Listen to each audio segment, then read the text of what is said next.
பிரச்சனை என்றால் குரல் கொடுக்கக்கூடிய இடத்தில் எங்க தலைவர் இருக்கிறாங்க, எங்க கட்சியும் இருக்கிறது, தொடர்ந்து போராடுவோம். இன்னும் பல பேர் இன்னும் விஜய் அவர்களே ஒர்க் ஃப்ரம் ஹோம் பொலிட்டிஷியன் என்று இன்று வரை எங்க சொல்றவங்க பைத்தியக்காரத்தனமா ஏதாவது சொல்லிட்டு இருப்பாங்க. அவங்க சொல்றதுக்கெல்லாம் பதில் சொல்லிட்டு இருக்க முடியும். இப்ப நாங்க எங்க இருக்கிறோம், எல்லாரும் குறிப்பிட்டு சொல்றாங்க. யார் சொல்லி வந்திருக்கிறோம்?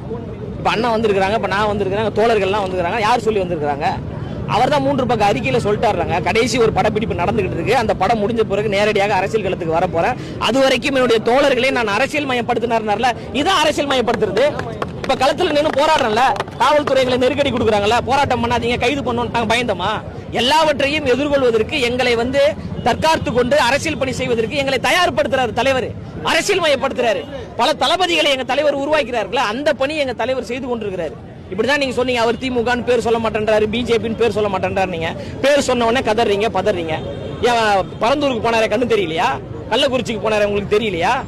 எல்லா இடத்துக்கும் அவர் சென்று கொண்டுதான் இருக்கிறார். உங்களுக்கு கண்ணு தெரியல, நாங்க என்ன பண்ண முடியும்? நீங்க திமுக மட்டும் பாக்குறீங்க, அதிமுக மட்டும் பாக்குறீங்க. தாவேக்காவும் கொஞ்சம் கண் திறந்து பாருங்க.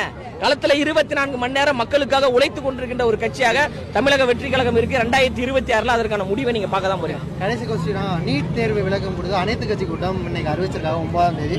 தாவேக்காவோட நிலை நம்ம நீட் தேர்வு கூடாது என்பதில் மிக தெளிவாக இருக்கிறோம். நீட்